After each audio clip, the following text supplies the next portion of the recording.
See, in last lecture we had done, we had started with section 7 of CGST Act 2017, that is supply. And we could cover its taxable event and its meaning, what is included in supply, what is excluded. Okay, this is what is excluded. We have studied that schedule number 3, any activity which is included in schedule number 3 has to be specifically excluded from supply. And such activities or transactions undertaken by central or state government or local authority, they can notify through recommendations of the GST Council, and those goods and services will neither be treated as goods or services. I mean, it will not be treated as supply of goods or services, neither supply of goods nor supply of services. And we have also studied this third point, which says based on the recommendation of GST Council, government will notify the transactions to be specifically treated as supply of goods and not the services, and supply of services but not supply of goods. Okay. Incidence of tax means supply of taxable goods and services by taxable person for a consideration or otherwise in the course or furtherance of business within a taxable territory. हम लोगों ने ये पहले भी discuss किया है, ठीक है। अब ये आई थिंक हमने ये किया था, कहाँ तक किया था, कुछ याद है आप लोगों को? टैक्सेबल इवेंट, ये 6 शेड्यूल चालू था मैम।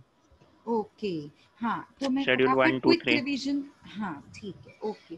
तो 2 मिनट का मैं आपको रिवीजन दे देती हूँ। इसमें क्या किया था हमने? 6 पैरामीटर्स, जिसमें हम सप्लाई का डेफिनेशन बता रहे थे कि कंसिडरेशन के लिए होना चाहिए कोर्स और फर्दरेंस ऑफ बिजनेस के लिए, जिसे टैक्सेबल पर्सन करता है, और जो गुड्स और सर्विसेज सप्लाई होते हैं वो विद इन टैक्सेबल टेरिटरी होते हैं, और जो गुड्स एंड सर्विसेज सप्लाई होते हैं वो टैक्सेबल होने चाहिए, ठीक है। इसमें कुछ एक्सक्लूड भी हैं जो हमने ऊपर भी पढ़ा पहले भी, ठीक है। जो एक्सक्लूड नहीं, सॉरी, एक्सेप्शंस हैं, जिसे कहते हैं, यहाँ पे लिखा हुआ है विद कंसिडरेशन, पर कुछ विदाउट कंसिडरेशन भी हैं जिसे हम सप्लाई कहते हैं, and that is included in schedule number 1। Okay, अब यहाँ वो बोल रहा है कि वो होना चाहिए कोर्स और फर्दरेंस ऑफ बिजनेस के लिए, लेकिन कुछ एक्टिविटीज ऐसे हैं जिन्हें हम पर्सनल बेसिस पे भी करते हैं ना, तो भी वो सप्लाई ट्रीट होता है, जैसे इंपोर्ट ऑफ द सर्विसेज, ठीक है। ये डेफिनेशन हमने पढ़ा था ऑलरेडी, ठीक है। इसमें क्या क्या इंक्लूड होता है सप्लाई में? Sale, transfer, barter, import, license and all these things, ठीक है। लीज, डिस्पोजल, ठीक है ना। अब उसको हमने डिटेल में समझा था कि सेल मतलब क्या होता है, ट्रांसफर मतलब किसको कहते हैं, बार्टर किसको कहते हैं, एक्सचेंज किसको कहते हैं, ठीक है। उसके बाद हमने एग्जाम्पल देखा था, ये अगर आपको याद है, suppose mister Ram provides free coaching services to mister Shyam, तो इस केस में क्योंकि कोई कंसिडरेशन नहीं है इसीलिए वो सप्लाई नहीं माना जाएगा। ऐसे कुछ एग्जाम्पल्स हमने किए थे। अब आपको मैंने ये जो बताया था ना, ये था आपका 7 सबसेक्शन 1 क्लॉज ए, ठीक है। 7 सबसेक्शन 1 क्लॉज बी में बोलता है इंपोर्ट, जिसे हम पर्सनल बेसिस पे भी क्या कह सकते हैं? सप्लाई। और रिवर्स चार्ज मैकेनिज्म के अंडर में इसे टैक्स कौन भरता है? रेसिपिएंट, जो इंपोर्ट कर रहा है सर्विसेज किसी और कंट्री से, ठीक है। सेक्शन 7 सबसेक्शन 1 क्लॉज सी में हमने पढ़ा था सप्लाई विदाउट कंसिडरेशन। सिर्फ हमने पढ़ा था कि जो भी विदाउट कंसिडरेशन है वो सारे शेड्यूल 1 में आते हैं, ठीक है। अभी आगे डिटेल में पढ़ेंगे 1 में क्या है।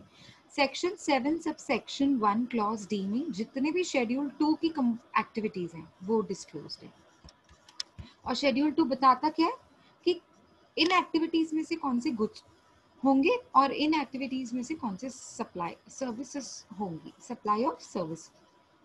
अब है ना, आपको ये देखना है कि ना एग्जाम में ये इतना डिटेल में नहीं आता, मतलब क्योंकि ना लिस्ट है, तो ना काफी, मतलब अभी लास्ट ईयर के तो स्टूडेंट्स कहते थे मैम अभी ये लिस्ट तो याद नहीं पड़ रही है, तो एग्जाम में कैसे लिखा जाएगा?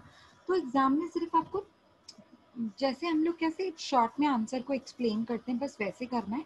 आपको लिस्ट याद पड़ती है तो बहुत अच्छी बात है, याद नहीं पड़ती है तो that is okay, not to panic. Exam में आपको एग्जैक्टली वैसा नहीं लिखने को आएगा, मतलब एग्जाम में ऐसा भी आ सकता है कि आप पूरा सप्लाई का डेफिनेशन दे दो, तो उसमें ही आप एक्सप्लेन कर दो ना शेड्यूल 1 में क्या है, शेड्यूल 2 में क्या लिखा हुआ है। मतलब स्पेसिफिकली शेड्यूल 2 के ऊपर नहीं आता है, क्योंकि लिस्ट है ना बहुत बड़ी, तो फिर याद भी नहीं पड़ती है, इसीलिए आपको उसका टेंशन लेने की जरूरत नहीं है। अब सेक्शन 7 सबसेक्शन 1 था यहाँ तक, जिसमें A, B, C, D clauses थे। अब आता है सेक्शन 7 सबसेक्शन 2, जिसमें हम शेड्यूल 3 के बारे में पढ़ेंगे। सेक्शन 7 सबसेक्शन 3 में हम पढ़ेंगे वो गुड्स जो ना कि सप्लाई ट्रीट होंगे गुड्स का, सॉरी वो एक्टिविटीज जो कि ना सप्लाई ऑफ गुड्स होगा, सॉरी सप्लाई ऑफ गुड्स होगा लेकिन सप्लाई ऑफ सर्विसेज नहीं होगा, और कुछ एक्टिविटीज जो सप्लाई ऑफ सर्विसेज होंगी लेकिन सप्लाई ऑफ गुड्स नहीं होंगी, और ये गवर्नमेंट नोटिफिकेशन के थ्रू क्लियर करते हैं based on the recommendation of GST council. हमने ये कुछ चार्ट्स पढ़े थे आपको इजी समझाने के लिए, चार्ट्स को देखा था सेक्शन 7 में, वो सब कुछ है, सॉरी सेक्शन 7 सब सेक्शन 1 में वो सब कुछ है जो इंक्लूड होता है। विथ कंसिडरेशन भी है, विदाउट कंसिडरेशन भी है। विथ कंसिडरेशन में क्लॉज ए और बी है, मतलब all forms of supply of goods and services, जिसमें हम क्लॉज ए में बात कर रहे थे सेल, ट्रांसफर, बार्टर वगैरह वगैरह, और जो क्लॉज बी है वो है इंपोर्ट ऑफ सर्विसेज, वो भी तो विथ कंसिडरेशन ही है ना, फ्री में तो आप इंपोर्ट नहीं कर सकते कोई भी सर्विसेज को, ठीक है। विदाउट कंसिडरेशन में सिर्फ एक है जिसे कहते हैं शेड्यूल नंबर 1, वो किस में आता है, सबसेक्शन 1 में ही आता है लेकिन क्लॉज सी। तो अगर आप चार्ट देखेंगे तो इजीली समझ में आएगा सेक्शन 7 का सबसेक्शन 1 की बाइफर्केशन की हुई है विथ एंड विदाउट कंसिडरेशन। अब सेक्शन 7 सबसेक्शन 2 की बात करता है, वो एक्सक्लूड है, सारी जितनी भी चीजें हैं वो एक्सक्लूड है इसमें, इस सेक्शन में। और सेक्शन 7 सबसेक्शन 3 बात करता है activities to be treated as supply of goods और सप्लाई ऑफ सर्विसेज, मतलब किसको हम बोल सकते हैं कि इनमें से गुड्स है और किसको हम कह सकते हैं ये सर्विसेज है, ठीक है। अब शेड्यूल नंबर 1 में वो सारी एक्टिविटीज हैं जो विदाउट कंसिडरेशन होते हैं। हम पढ़ रहे हैं अभी शेड्यूल्स के बारे में, शेड्यूल 1, 2 एंड 3, तीनों शेड्यूल्स हमको पूरे करने पड़ेंगे। शेड्यूल 1 किस में आता है, याद रखो सबसेक्शन 1 में आता है। शेड्यूल 2 आता है सबसेक्शन 2। ये देखिए आप शेड्यूल 2 को देखिए, एक मिनट, बिल्कुल कंफ्यूज नहीं होना आपने, नहीं तो आप शेड्यूल 2 किस में आता है यहाँ पे लिखा हुआ नहीं है, ठीक है, यहाँ पे देख लीजिए, यहाँ पे क्लियर हो जाएगा आपको। ये देखिए शेड्यूल 2 सबसेक्शन 1 में आता है, शेड्यूल 1 सबसेक्शन 1 में आता है, ठीक है। मतलब सबसेक्शन 1 के अंडर में दो शेड्यूल्स हैं, शेड्यूल 1 एंड 2, जिसमें से जो शेड्यूल 1 है वो सबसेक्शन सी, सॉरी क्लॉज सी की बात करते हैं, और शेड्यूल 2 किस में आता है, क्लॉज डी में। और अगर आप शेड्यूल सॉरी सेक्शन 7 सबसेक्शन 2 में आ जाएंगे तो वो बात करता है शेड्यूल 3 के बारे में, ठीक है ना। अभी आगे देखते हैं, ये डिटेल में पढ़ना है आपको शेड्यूल 1, 2 एंड 3। हेलो मैम, हाँ एक जी, डाउट है। हाँ जी, हाँ जी, हाँ बोलो ना, डाउट बताओ।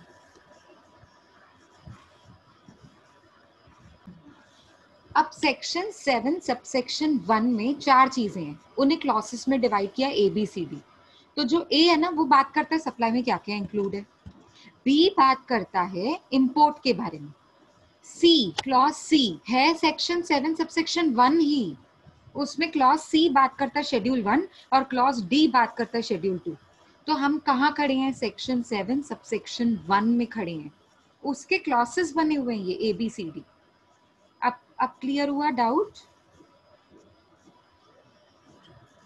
क्लियर है। और सेक्शन 7 सबसेक्शन 2, अब सबसेक्शन 2 आ गया, अब सबसेक्शन 1 नहीं है, सबसेक्शन 2 में शेड्यूल 3 की एक्टिविटीज है, और सबसेक्शन 3 में वो बताया जा रहा है नोटिफिकेशन के थ्रू, वो निकाला जाएगा गवर्नमेंट के थ्रू, जब जब रिकमेंडेशंस होंगी जीएसटी काउंसिल की, तो बताया जाएगा कि कौन सी एक्टिविटीज को आप गुड्स मान सकते हैं लेकिन सर्विसेज नहीं, एंड वाइज वर्सा। अभी क्लियर है, यस, इज इट क्लियर। ये चार्ट में तो आपको और क्लियर हो जाना चाहिए, बिल्कुल मतलब डाउट ही नहीं होना चाहिए। देखो सेक्शन 7 सबसेक्शन 1 में आता है what is included, a import of services, B and जो सी है वो शेड्यूल नंबर 1 में, इसी में शेड्यूल नंबर 2 आता है, पर उसका यहाँ पे कुछ लेन देन नहीं है। हम बात कर रहे हैं विथ कंसिडरेशन और विदाउट कंसिडरेशन। आई बात समझ में? हाँ, जो हिमांशु डाउट पूछ रहा है सेक्शन 7 सबसेक्शन 3 में क्या इंक्लूड है, इंक्लूड की बात नहीं कर रहा है वो, इंक्लूड और एक्सक्लूड की बात ही नहीं कर रहा है वो क्या बोल रहा है, सेक्शन 7 सबसेक्शन 3 में गवर्नमेंट थ्रू नोटिफिकेशन कुछ ट्रांजैक्शन को बताते हैं कि ये सप्लाई ऑफ गुड्स ट्रीट होता है, ना कि सर्विसेज। कभी कभी हम कंफ्यूज हो जाते हैं ना कि कौन सी एक्टिविटी को सर्विस ट्रीट करने का, कौन सी एक्टिविटी को सप्लाई ऑफ गुड्स ट्रीट करने का। तो इसमें वो लिस्ट बताई हुई है कि इस पर्टिकुलर सर्विस को आप सप्लाई ऑफ गुड्स बोल सकते हैं, not as a supply of services. ये लिस्ट आपको पढ़नी नहीं है, ये बस सेक्शन 7 सबसेक्शन 3 में क्या लिखा हुआ है बस उतना बताना है। क्योंकि अगर सप्लाई के ऊपर शॉर्ट नोट आ गया तो आपको सप्लाई का सेक्शन 7 सबसेक्शन 1 भी लिखना है, सबसेक्शन 2 भी लिखना है, सबसेक्शन 3 के बारे में भी लिखना है। लेकिन उसमें से जो सेक्शन 7 सबसेक्शन 1 में शेड्यूल नंबर 1, 2 और सेक्शन 7 सबसेक्शन 2 में शेड्यूल नंबर 3 जो आते हैं ना, उनको डिटेल में पढ़ना है। अब समझ आया आपको? ठीक है, कंफ्यूज नहीं होना सेक्शंस के साथ, बिल्कुल कंफ्यूज नहीं होना।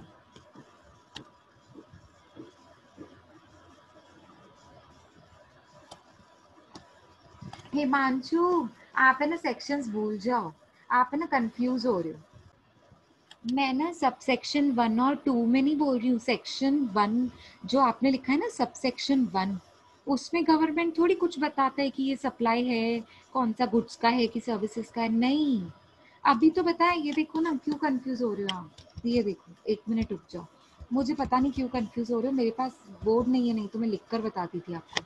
ये देखो, ये सेक्शन 7 सबसेक्शन 1 है। अब बार बार ना मैं सेक्शन 7 नहीं बोलूंगी, ठीक है? अब मैं बोल रही हूँ सबसेक्शन, सबसेक्शन 1, सबसेक्शन 2, सबसेक्शन 3, 3 है। जिसमें से जो सबसेक्शन 1 है ना, उसके 4 क्लॉसेस हैं ABCD। तो मैंने कब बोला आपको सबसेक्शन 1 में government will recommend which is supply? ये तो मैंने कहा ही नहीं एक बार भी कि what which type of supply is it. वो यहाँ पे नहीं बताएंगे, रुको, सबसेक्शन 1 के कौन से क्लॉज में बताएंगे वो देखो। देखो मेरी बात सुनो, सबसेक्शन 1 का जो क्लॉज ए है ना, उसमें सिर्फ और सिर्फ ये बता रहा है कि सप्लाई में क्या क्या इंक्लूड है। आपके स्क्रीन पे है, बिल्कुल देखिए, ये सबसेक्शन 1 है, सबसेक्शन 1 क्लॉज ए है। अच्छा, सबसेक्शन 1 क्लॉज बी क्या बोलता है? इंपोर्ट के बारे में। इसमें गवर्नमेंट कुछ बता नहीं रहा है कि कौन से गुड्स को इंपोर्ट मानने का, कौन से गुड्स को इंपोर्ट ऑफ सर्विसेज, नहीं, कुछ नहीं, बस इसमें इंपोर्ट ऑफ सर्विसेज की बात की है, ठीक है? अब जो सेक्शन 7 सबसेक्शन 1 क्लॉज सी बोलता है, वो शेड्यूल नंबर 1 के बारे में बात करता है। अब शेड्यूल नंबर 1 में गवर्नमेंट ये थोड़ी बताते हैं कि कौन से गुड्स को आप good supply of goods treat करो और कौन सी चीजों को आप सप्लाई ऑफ सर्विसेज ट्रीट करो। ये तो बता ही नहीं रहे हैं। इसमें क्या बता रहे हैं कि कौन सी एक्टिविटीज हैं जो विदाउट कंसिडरेशन भी सप्लाई ट्रीट होगा। है सबसेक्शन 1, लेकिन क्लॉज सी ये बताते हैं। अब है सबसेक्शन 1, लेकिन क्लॉज डी में क्या बताएगा कि कौन सी एक्टिविटीज को गुड्स ट्रीट करने का, कौन सी एक्टिविटीज को सप्लाई ऑफ सर्विसेज ट्रीट करने का। आया समझ में अभी? बस इससे ऊपर अभी अभी नहीं, आप देखिए, पहले हम सेक्शन 1 को स्टार्ट करते हैं, नहीं तो कंफ्यूज हो जाओगे, ठीक है ना? ओके, सेक्शंस के साथ कंफ्यूज मत हो। तुम लोग को वैसे भी सेक्शंस नहीं, अगर एग्जाम में नहीं याद है ना, सेक्शन मत लिखिए। हम जो पढ़ रहे हैं ना, बस उतना समझिए। आप कौन से सेक्शन में क्या लिखा हुआ है वो समझ के ले लो। एग्जाम में याद नहीं पड़ता तो रॉन्ग मत लिख के आना, माइनस में चली जाएगी मार्क्स, नेगेटिव में। आपको ये बात पता होनी चाहिए, ठीक है? अब देखिए, हम लोगों ने ये भी किया हुआ है उस दिन के लेक्चर में, बट शॉर्ट में रिवीजन दे रही हूँ। देखो, अब है ना, जब हम सेक्शन यहाँ से शुरू करती हूँ मैं, हाँ, सप्लाई विदाउट कंसिडरेशन, ये आता है पूरा का पूरा कौन से शेड्यूल में? शेड्यूल 1। ठीक है, शेड्यूल 1 की बात क्या बोली जा रही है यहाँ पे ना, ये देखिए सबसे पहले 4 केसेस में डिवाइड किया, यहाँ पे भी 4 केसेस में ही डिवाइड किया है, बस इसको अभी हमने डिटेल में यहाँ पे लिखा है, इस यहाँ से जो अभी लिखा है ना वो डिटेल में लिखा है, इसके ऊपर जो लिखा है ना वो आप खुद ही रीड कर लीजिएगा, आपको समझ में आ जाएगा। क्यों? क्योंकि ये सिर्फ पॉइंट्स लिखी है, यहाँ पे मैंने डिटेल में बताया। ठीक है, तो पॉइंट तो आप रीड कर सकते हैं। अब हम डिटेल में 5 मिनट में रिवीजन करेंगे कि पहले हमने क्या पढ़ा था। 4 केसेस में डिवाइड किया गया है ये शेड्यूल 1 को, जो विदाउट कंसिडरेशन होंगी ना अगर, तो भी सप्लाई ट्रीट होगा। देखते हैं पहला क्या था। पहला, परमानेंट ट्रांसफर और डिस्पोजल ऑफ बिजनेस एसेट्स। आप अपनी बिजनेस की पुरानी एसेट्स को ना, या ठीक है पुरानी भी मतलब ज्यादा पुरानी भी नहीं है, लेकिन आपने डिस्पोज ऑफ कर दिया, किसी को ट्रांसफर कर दिया फ्री में, विदाउट कंसिडरेशन का मतलब ही होता है फ्री में, आपने उनसे कुछ भी चार्जेस नहीं लिए। ठीक है। Second case, supply between related और डिस्टिंक्ट पर्सन। रिलेटेड पर्सन कौन है, डिस्टिंक्ट पर्सन कौन है, वो मैंने आपको लास्ट लेक्चर्स में क्लियर किया था। ठीक है। Supply of goods by principal to his agent, मतलब अगर प्रिंसिपल एजेंट को गुड्स सप्लाई करता है कि आप आगे कस्टमर्स को सप्लाई करो, तो वो उसको भी विदाउट कंसिडरेशन अगर है तो सप्लाई ट्रीट किया जाएगा। इंपोर्टेशन ऑफ सर्विसेज, ठीक है, इंपोर्टेशन ऑफ सर्विसेज भी अगर इसमें है तो वो भी सप्लाई ट्रीट की जाएंगी। ठीक है, लेकिन उसको कैसे क्लियर किया ना मैं आपको बताती हूँ। ये देखिए, अभी आपको मैंने यहाँ पे एग्जांपल दिया था, याद है? एक आपकी ना, आपका बहुत बड़ी कंपनी है, उसमें ना कुछ कंप्यूटर्स हैं।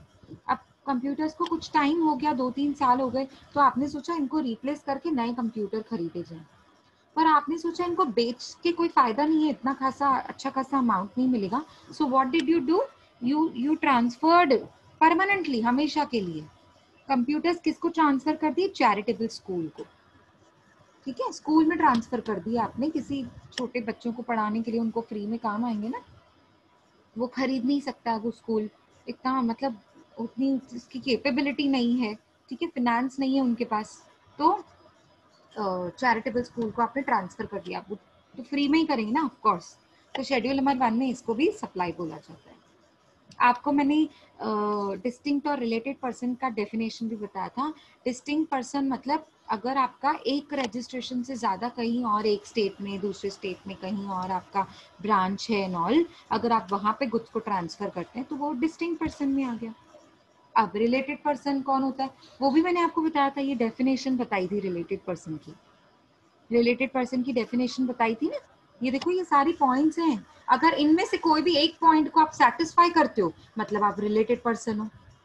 और अगर मैंने आपको ट्रांसफर किया गुड्स को फ्री में विदाउट कंसिडरेशन, तो उसे भी सप्लाई बोला जाएगा।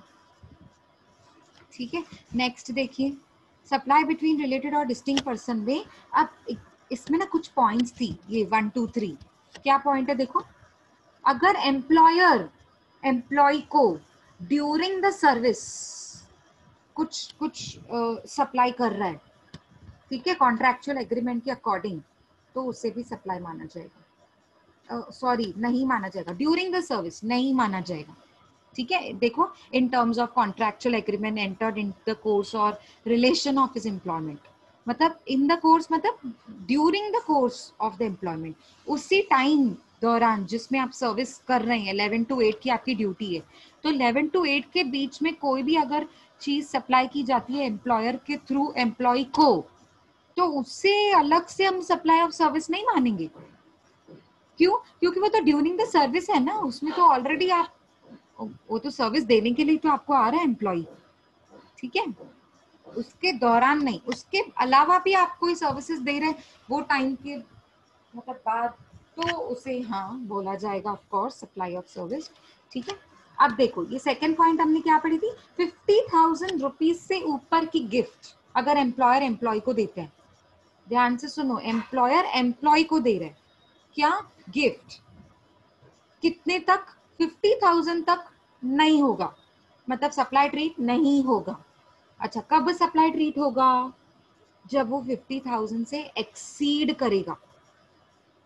ठीक है, नेक्स्ट, स्टॉक ट्रांसफर और branch transfer between distinct person. अभी से डिस्टिंक्ट पर्सन ही तो बोला गया है। देखो, मेरा हेड ऑफिस है मुंबई में, अब एक ब्रांच ओपन है, अलग अलग जगहों पे ब्रांचेस ओपन है मेरी, चेन्नई में, बड़ौदा में और गुजरात में, ठीक है, अलग अलग ब्रांचेस ओपन है। तो ये ब्रांचेस मेरे लिए डिस्टिंक्ट पर्सन ही तो हो गए, ठीक है, एक से ज्यादा रजिस्ट्रेशन मैंने ली हुई है ना ब्रांचेस की भी, तो वो केस में ना ये मेरे डिस्टिंक्ट पर्सन हो गए। अब मैंने अगर एक ब्रांच, हेड ऑफिस अगर ब्रांच को सप्लाई करती है, या फिर ऐसा समझो एक ब्रांच दूसरे ब्रांच को सप्लाई कर रही है, ट्रांसफर कर रही है गुड्स को, स्टॉक ट्रांसफर जिसे कहते हैं। स्टॉक ट्रांसफर का मतलब एग्जांपल दूं तो समझो मेरे पास सीजन का टाइम है और मेरे पास मैन्युफैक्चरिंग की मैंने गुड्स की, ठीक है, एक ब्रांच में, गुजरात के ब्रांच में गुड्स ज्यादा मैन्युफैक्चर हो गए। अब जो चेन्नई में ब्रांच है ना मेरी, वहां पे गुड्स की नीड है, स्टॉक की नीड है, वहां पे कस्टमर्स रेडी बैठे हैं। तो मैं चेन्नई के ब्रांच का जो मैनेजर है वो कहेगा गुजरात के ब्रांच के मैनेजर को कि आपके पास अगर एक्स्ट्रा स्टॉक है तो मेरे पास भेज दीजिए, मेरे पास कस्टमर्स रेडी बैठे हैं। तो आपके पास तो एक्स्ट्रा स्टॉक है, तो आपने क्या किया, स्टॉक ट्रांसफर कर दिया, किसको, ब्रांच को। उसे कहते हैं स्टॉक ट्रांसफर या तो ब्रांच ट्रांसफर, बात एक ही है। देखो बीच में और लिखा हुआ है, स्टॉक ट्रांसफर बोल दो, किसको करते हो आप स्टॉक ट्रांसफर, किसको करते हो, अपनी कंपनी को करोगे ना, एक ब्रांच का दूसरे ब्रांच में, ठीक है। तो stock transfer, branch transfer between distinct person, उससे भी सप्लाई ट्रीट किया जाता है, क्योंकि एक ब्रांच दूसरे ब्रांच से कोई पैसा नहीं लेती, कोई अमाउंट नहीं लेती है ट्रांसफर करने का, ठीक है, क्योंकि सेम ही कंपनी है ना, ठीक है ना। ये हमने क्लियर किया था कब, लास्ट लेक्चर में। और लास्ट लेक्चर की रिकॉर्डिंग स्नेहा बेटा मैंने ऑलरेडी अपलोड कर ली है मेरे चैनल पे, प्लेलिस्ट में जाकर चैप्टर के नाम को देखिए। चैप्टर का नाम है ITC and concept of supply, उसमें आपको रिकॉर्डिंग्स मिलेंगी लास्ट लेक्चर की, ठीक है स्नेहा, ठीक है बेटा। अगर नहीं मिलती है तो मुझे बता देना, अभी मैं बीच में ब्रेक दूंगी ना, तब आप देख लेना एक बार, अगर लास्ट लेक्चर की रिकॉर्डिंग आपको मिल नहीं रही है तो, अदरवाइज है वहां पर, ठीक है। चलो अब हमने थर्ड, ये देखो 2 पॉइंट्स हो गई ना, ये हमने 2 पॉइंट्स पढ़ी अभी तक। Permanent transfer of business assets, सबसे पहली बात तो वो बिजनेस एसेट होनी चाहिए, पर्सनल एसेट की बात नहीं चल रही है यहाँ पे, ये मैंने लास्ट लेक्चर में भी क्लियर किया था। अच्छा, सेकंड, रिलेटेड और डिस्टिंक्ट पर्सन के बीच में ट्रांसफर होना चाहिए। अब रिलेटेड पर्सन कौन है, डिस्टिंक्ट पर्सन कौन है, वो मैंने आपको क्लियर किया है। Supply of goods by principal to his agent, ये थर्ड पॉइंट है। अब देखो हम थर्ड पॉइंट पे, जब agent when the agent undertakes to supply goods on the behalf of principal without consideration, तो उसे सप्लाई माना जाता है। बहुत बार ऐसे ही तो होता है कि एजेंट कहता है आपके बेसिस पे, आपके बिहाफ पे मैं गुड सप्लाई करता हूँ, जब जब जितना जितना मिलेगा उतना उतना मैं आपको पे करता जाऊंगा। तो वही बात हो गई ना, विदाउट कंसिडरेशन, ठीक है, मतलब आपने एजेंट रखा हुआ है अपने अपने गुड्स को बेचने के लिए, ठीक है। तो this entry covers supply of goods, ठीक है। अब नेक्स्ट आता है फोर्थ आपका, ये क्या कहते हैं जिससे, इंपोर्टेशन ऑफ सर्विसेज। अभी ना इस एग्जाम्पल को थोड़ा ध्यान से सुनना, ये शायद मैंने आपको नहीं करवाया है लास्ट लेक्चर में, मेरे ख्याल से ना हम लोगों ने यहाँ तक ही किया था। चलो अभी फोर्थ देखिए, इंपोर्टेशन ऑफ सर्विसेज, ये भी शेड्यूल नंबर 1 की बात कर रहा है। अगर आपने कुछ सर्विसेज इंपोर्ट करी, इंपोर्ट का मतलब ही होता है किसी और कंट्री से, आउटसाइड इंडिया, और वो विदाउट कंसिडरेशन अगर है तो, और अगर वो इन द कोर्स और फर्दरेंस ऑफ बिजनेस के लिए है तो वो सप्लाई ट्रीट होगा। अब मैंने ये जो भी बोला ना वो लिखा हुआ है, आप पढ़िए, इंपोर्ट ऑफ सर्विसेज बाय, मैंने सर्विसेज इंपोर्ट की बाय अ टैक्सेबल पर्सन, मैंने इंपोर्ट की, मैं टैक्सेबल पर्सन हूँ इंडिया में, फ्रॉम अ रिलेटेड पर्सन, या तो वो रिलेटेड पर्सन है, और from his establishment located outside India, मतलब डिस्टिंक्ट पर्सन, रिलेटेड पर्सन, और के बाद जो भी लिखा हुआ है ना उसका मतलब है डिस्टिंक्ट पर्सन आउटसाइड इंडिया। अब हिज इस्टेब्लिशमेंट, हिज इस्टेब्लिशमेंट का मतलब क्या होता है, ब्रांच, उसकी कोई और ब्रांच है जो इंडिया से बाहर है, जरूरी है मेरी ब्रांच सिर्फ इंडिया में ही हो, नहीं, क्या पता यूएस में भी मेरी एक ब्रांच ओपन है, क्या पता ऑस्ट्रेलिया में एक ब्रांच ओपन है मेरी कंपनी की, ठीक है। जैसे कोई भी समझो रिलायंस कंपनी है तो जरूरी थोड़ी है उसकी ब्रांचेस सिर्फ इंडिया में ही हो, बाहर भी हो सकती है ना।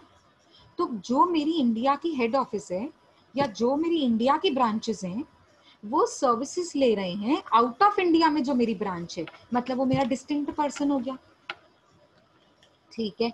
तो रिलेटेड पर्सन से या डिस्टिंक्ट पर्सन से हमने अगर कोई भी सर्विसेज ली आगे बिजनेस को बढ़ाने के लिए या बिजनेस की एक्टिविटीज को पूरा करने के लिए, in the course or the furtherance of business shall be treated as supply even if it is without consideration, ठीक है। क्योंकि एक ब्रांच दूसरे ब्रांच से थोड़ी ना कुछ, अभी देखो नीचे एग्जाम्पल भी लिखा हुआ है, आप पढ़ोगे तो क्लियर हो जाएगा। When an Indian company receives consultancy services from its head office located outside India free of cost being its own branch, क्यों खुद की ब्रांच है ना इंडिया में। अब मैंने उल्टा मेरा एग्जाम्पल उल्टा था, मेरा एग्जाम्पल क्या था, इंडिया में हेड ऑफिस है और ब्रांच है आउट ऑफ इंडिया में। अब उल्टा यहाँ पे जो एग्जाम्पल लिखा हुआ है वो थोड़ा ऑपोजिट है। क्या है यहाँ पे एग्जाम्पल, इंडिया में ब्रांच है और आउटसाइड इंडिया में हेड ऑफिस है। जैसे मैकडॉनल्ड्स कंपनी, मैकडॉनल्ड्स की जो कंपनी है उसकी हेड ऑफिस कहाँ है, यूएस, लेकिन उसकी बहुत सारी ब्रांचेस इंडिया में भी हैं। अब इंडिया की जो ब्रांचेस है ना उनको नीड बड़ी कंसल्टेंसी सर्विसेज की, अब उन्होंने रिक्वेस्ट की हेड ऑफिस को, मतलब कहाँ पे, यूएस में। तो यूएस के जो एक्सपर्ट्स हैं ना, कंसल्टेंसी जो देते हैं, गाइडेंस करते हैं, गाइड करते हैं कैसे ये प्रॉब्लम से निकला जाए, कंसल्टेंसी सर्विसेज के लिए आपने हेड ऑफिस में कॉल किया। अब हेड ऑफिस ब्रांच को फ्री ऑफ कॉस्ट सर्विसेज ही तो देगा क्योंकि वो उसकी खुद की ब्रांच है, ठीक है। So it will qualify as supply of head office and branch office are related person, ठीक है। क्यों क्यों ये माना जाता है ऐसे, क्योंकि ये रिलेटेड पर्सन भी काउंट हो जाएगा और इसीलिए इसे विदाउट कंसिडरेशन हम ट्रीट करते हैं, विदाउट कंसिडरेशन ट्रीट करते हैं। लेकिन इसका मतलब ये नहीं कि वो सप्लाई नहीं होगा, शेड्यूल नंबर 1 यही तो बोलते हैं कि वो सप्लाई ट्रीट होगा, ठीक है। लेकिन आप अच्छा ये ना इम्पोर्ट ऑफ सर्विसेज है, ये वो वाला बीच में आ गया, सॉरी ये ना वो बीच में आ गया ये तो हाँ चलो कोई नहीं, ये चार्ट मैंने एक्चुअली बाद में डालना था इसके बाद, चलो कोई बात नहीं। हाँ अभी ये देखो शेड्यूल नंबर 1 में हमने क्या क्या पढ़ा, ये 4 पॉइंट्स। अब कंफ्यूज मत हो ना, ये वाला इंपोर्टेशन ऑफ सर्विस है ना बिजनेस के लिए है, देखो इसीलिए मैंने बोला ये चार्ट है ना, मैंने एक्चुअली बाद में डालना चाहिए था, यहाँ पे आ गया। क्यों यहाँ पे आ गया मैं आपको एक्सप्लेन करती हूँ। सबसे पहली बात तो शेड्यूल नंबर 1 में 4 चीजें हैं। जो 4th पॉइंट है ना इंपोर्टेशन ऑफ सर्विस, उसको प्लीज इसके साथ मिक्स मत करना, ये दोनों अलग है। क्यों कैसे अलग है मैम, है तो दोनों इंपोर्ट ऑफ सर्विस, लेकिन शेड्यूल नंबर 1 की जो अंडर में इंपोर्टेशन ऑफ सर्विस है ना वो बिजनेस के लिए है, इन the course or further ends of the business, यानी कि ये शेड्यूल नंबर 1 की बात करता है। शेड्यूल नंबर 1 किसके बारे में बोलता है कि है तो वो course or further ends of business के लिए, लेकिन विदाउट कंसिडरेशन। इसका जो एक्सेप्शन है ना शेड्यूल नंबर 1 का, वो विदाउट कंसिडरेशन को हाईलाइट करता है, लेकिन है तो बिजनेस के लिए, चारों पॉइंट बिजनेस के लिए। अगर आप देखोगे तो ये चारों की चारों पॉइंट बिजनेस से रिलेटेड है, आप देख लो पढ़ो, चारों की चारों पॉइंट्स बिजनेस की हैं, ये पर्सनल बेसिस पे कुछ भी नहीं है, ठीक है। ये समझ गए। अब उसके बाद मैंने आपको ये वाली पॉइंट बताई थी, रुको अब भी क्लियर करती हूँ। एक्सेप्शन ये वाला देखो, एक एक्सेप्शन है जिसमें हम कहते हैं without consideration, let me highlight ये वाला। एक एक्सेप्शन है जिसमें हम कहते हैं कि विदाउट कंसिडरेशन वाली चीजें भी सप्लाई मानी जाती हैं। अभी अभी तो हमने पढ़ा, वो पूरा का पूरा शेड्यूल नंबर 1 बात करता है विदाउट कंसिडरेशन, लेकिन वो course or further ends of business के लिए होना चाहिए, ठीक है। अच्छा अब सेकंड क्या बात करता है कि वो विथ कंसिडरेशन होगा, लेकिन होगा कंसिडरेशन के लिए, देखो वर्ड मैंने हाईलाइट किए।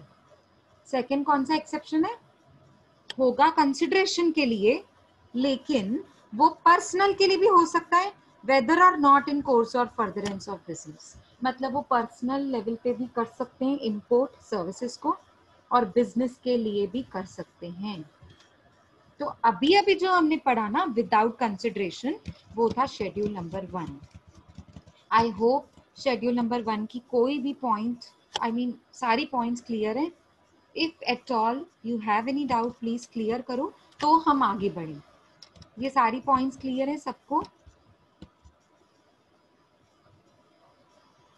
शेड्यूल नंबर 1 की